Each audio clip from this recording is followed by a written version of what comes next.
दोस्तों, चंद्रयान की लॉन्चिंग एक ऐसा मोमेंट है जिसे हर भारतीय गर्व महसूस करता है।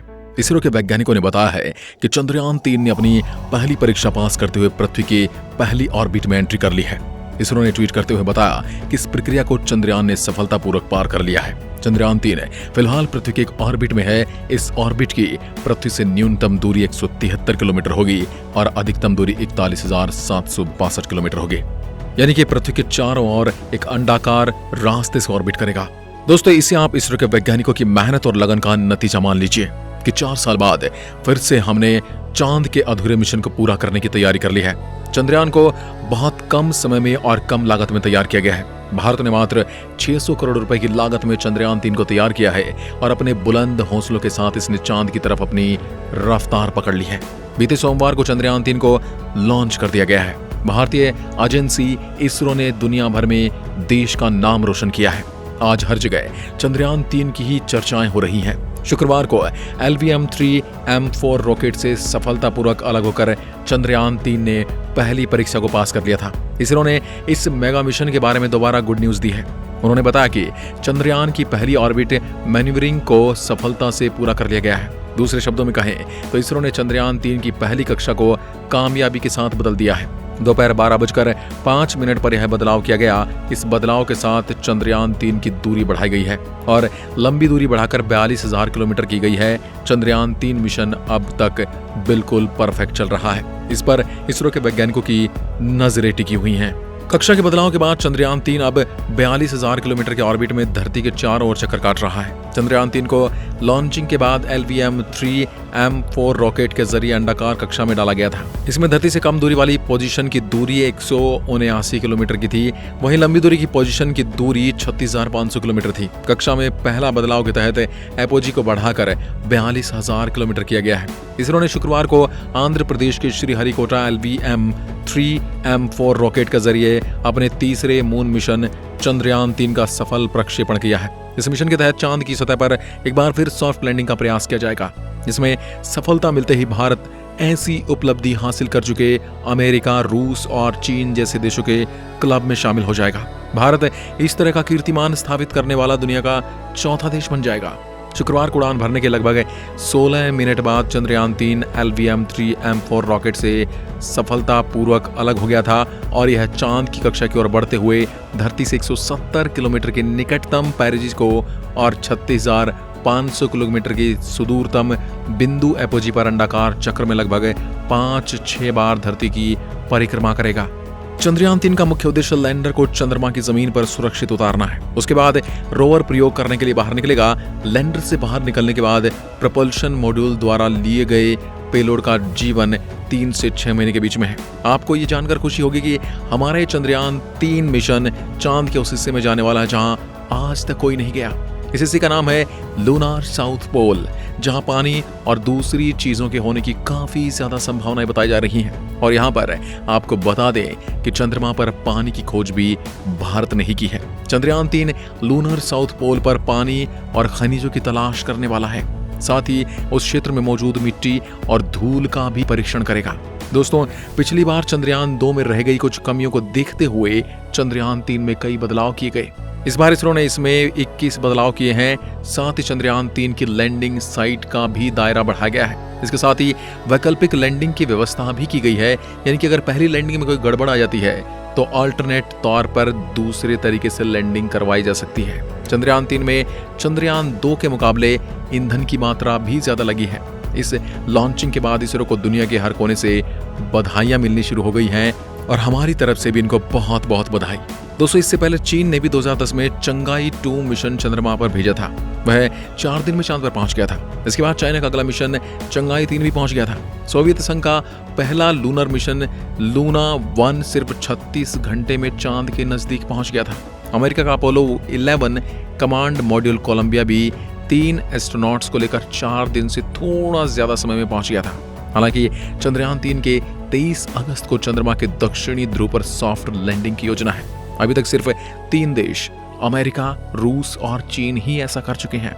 ऐसा करने के साथ ही भारत भी इन देशों के क्लब में शामिल हो जाएगा। चंद्रयान 3 के साथ इस बार केवल रोवर और लैंडर ही जा रहे हैं। चंद्रयान 2 के साथ भेजा गया ऑर्बिटर अभी भी वहां पर मौजूद है और वो काम कर रहा है, इसलिए चंद्रयान 3 के साथ ऑर्बिटर को नहीं भेजा गया है। चंद्रयान 2 को 2019 में भेजा गया था, लेकिन ये सॉफ्ट लैंडिंग नहीं कर पाया था। साथ ही चंद्रमा की सतह से 2 किलोमीटर पहले चंद्रयान 2 के लैंडर विक्रम का संपर्क टूट गया था। मौजूदा चंद्रयान 3 मिशन के तहत लैंडर से निकलने के बाद रोवर प्रज्ञान न केवल डेटा इकट्ठा करेगा, बल्कि चंद्रमा की सतह पर हमेशा के लिए भारत की मौजूदगी के निशान भी बनाएगा।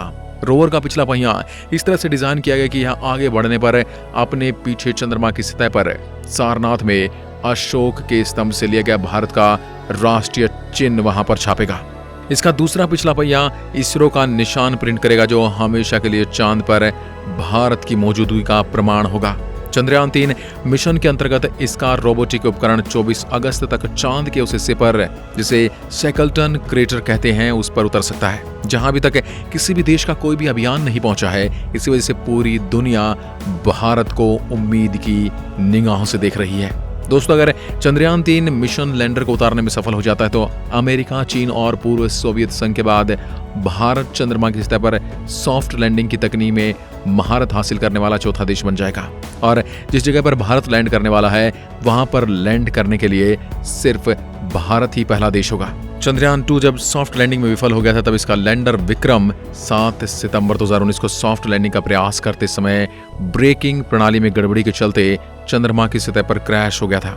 चंद्रयान 1 मिशन को 2008 में भेजा गया था। 15 साल में इसरो का ये तीसरा चंद्र मिशन है। दोस्तों, मिशन के साथ साथ हमें इनके जोखिम के बारे में पता होना चाहिए। ऐसे मिशन में 2 सबसे बड़े जोखिम होते हैं। पहला तो ये कि जब आप चांद पर कोई अपना यान भेजते हैं तो पूरी तरह से इसका नियंत्रण कंप्यूटर के पास होता है। एक इंसान के तौर पर आप 4 लाख किलोमीटर दूर बैठे इसे कंट्रोल नहीं कर सकते, और पूरी तरह से आर्टिफिशियल इंटेलिजेंस की मदद से ही ये काम करता है, जिसे हम AI के नाम से जानते हैं। दूसरी चीज ये है कि चांद पर कोई GPS नहीं है। जैसे हम पृथ्वी पर कोई गाड़ी चलाते हैं तो GPS के माध्यम से उसकी जानकारी हमें मिल जाती है, हम उसे ट्रैक कर सकते हैं, हम उसकी लोकेशन को देख सकते हैं। ड्राइवरलेस कारें GPS तकनीक से ही काम करती हैं, लेकिन चांद पर ये काम नहीं करती। वहां आपको पता नहीं चलेगा कि आप कहां पर हैं, किस हिस्से में हैं, कितनी दूरी पर हैं। इन सभी चीजों का अनुमान उसे ऑनबोर्ड सेंसर से लगाना है, तो इससे 2-3 मुश्किलें पैदा हो जाती हैं। अच्छी बात यह है कि इस बार इन सभी चीजों का ध्यान रखा गया है। भारत में एक चीज हमें हमेशा सिखाई गई कि अपने संसाधनों का पूरा इस्तेमाल करें, संभव हो तो उनका पुनः उपयोग करें। जैसे अब चंद्रयान 2 भेजा गया था तो उसके 3 हिस्से थे, ऑर्बिटर, लैंडर और रोवर। ऑर्बिटर कामयाब रहा और वो अभी भी चांद की ऑर्बिट में घूम रहा है। तो इस बार जब हम चंद्रयान 3 भेज रहे हैं तो ऑर्बिटर का प्रयोग नहीं कर रहे, क्योंकि ऑर्बिटर वहां पहले से ही मौजूद है। ऐसे में हमारे ऑर्बिटर की पूरी लागत इस बार बच गई है और साथ ही हमारा एक काम भी कम हो गया है। दोस्तों, इसरो की सबसे अच्छी बात यह कि ये ज्यादातर काम इन हाउस करते हैं, यानी कि सारे उपकरणों को कोशिश करते हैं कि घर पर ही बनाया जाए। यानी काफी तकनीक को हम खुद ही डेवलप कर लेते हैं, जिससे कम लागत में हम बड़े मिशन को अमल में ला रहे हैं, जो कि बहुत ही अच्छी बात है। फिलहाल चंद्रयान मिशन अपने लक्ष्य की तरफ आगे बढ़ रहा है और 23 अगस्त को चांद की सतह पर लैंड करेगा। और इस तरह दोस्तों, चंद्रयान 3 ने भारत की अंतरिक्ष यात्रा में एक नया अध्याय लिख दिया है। यह हर भारतीय के सपनों और महत्वाकांक्षाओं को ऊपर उठते हुए ऊंची उड़ान भर रहा है। यह महत्वपूर्ण उपलब्धि हमारे वैज्ञानिकों के अथक समर्पण का प्रमाण है। और अभी भी हमारे वैज्ञानिक यहीं पर नहीं रुकने वाले। अब वो चांद के बाद सूरज की तैयारी कर रहे हैं। साल 2023 को देश की अंतरिक्ष एजेंसी इसरो के लिए अंतर्ग्रहीय मिशन का साल कहा जा सकता है। चंद्रयान की शुक्रवार को लॉन्चिंग के बाद इसरो का अगला मिशन और यान सौर का है, यानी कि सौर यान पर काम कर रहे हैं। इसरो अगस्त के अंत में सौर वातावरण का अध्ययन करने के लिए ध्रुवीय उपग्रह प्रक्षेपण यानी PSLV रॉकेट पर अपना कोरोनोग्राफी उपग्रह आदित्य L1 भेजेगा। इसरो के अनुसार अंतरिक्ष यान को सूर्य पृथ्वी प्रणाली के पहले लैग्रेंज बिंदु L1 के आसपास एक प्रभामंडल कक्षा में स्थापित किया जाएगा, यानी इसे सूर्य के चारों ओर स्थापित किया जाएगा। आज की वीडियो में बस इतना ही। तो दोस्तों, आपको वीडियो कैसी लगी हमें कमेंट में लिखकर जरूर बताएं और ऐसी ही वीडियोस के लिए हमारे चैनल को सब्सक्राइब जरूर करें। एक बार फिर मिलते हैं एक और ऐसी ही दिलचस्प वीडियो के साथ। तब तक के लिए नमस्कार, धन्यवाद।